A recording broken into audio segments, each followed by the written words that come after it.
शायद भूल रही हैं कि आपने मुझसे एक वादा किया था। नूरे के खातिर तो आप कोई भी कुर्बानी देंगी, क्यों?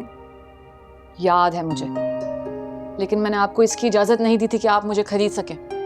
ये बार बार खरीदो फरोख्त का जिक्र करके मुझे आप शर्मिंदा मत करें।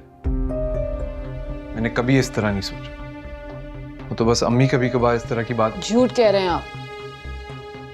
मुझ पर जो भी गुजरती आई है वो सब आप ही की प्लानिंग थी। क्या कह रही हैं आप? ठीक ही कह रही हूं मैं। आपने बार बार नासिर के सामने अपने एहसानात जताए और मुझे उसकी नजरों में गिराया।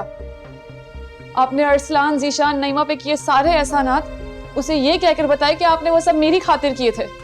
उससे इंतकाम लेने के लिए आपने उस पर तशद्दुद किया और उसे सजा दी मेरी मोहब्बत की।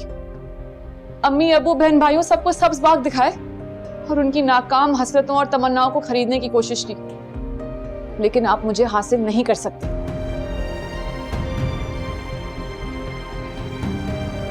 ठीक, मेरी मोहब्बत का तो यही सिला है जो आप मुझे दे रही हैं। जानती हैं क्यों? वो इसीलिए क्योंकि आपको पता है कि मैं एक ऐसी बेटी का बाप हूं जो ममता की महरूमी का शिकार है। नूरे की खुशियों की खातिर, उसकी इसी महरूमी के इजाले के लिए मैंने आप पे यकीन किया, आपके वादे पे यकीन किया। और आप? मैं आपसे वादा कर चुकी हूं कि मैं सारी जिंदगी नूरे की खादमा बनकर रह सकती हूँ, लेकिन आपसे शादी नहीं कर सकती। क्यों? नासिर की वजह से?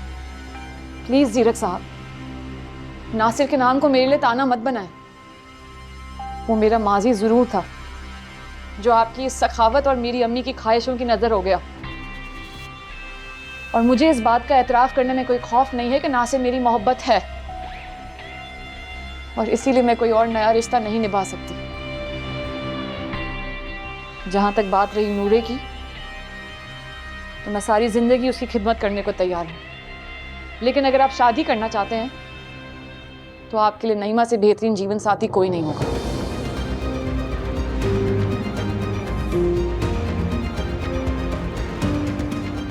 Shut up!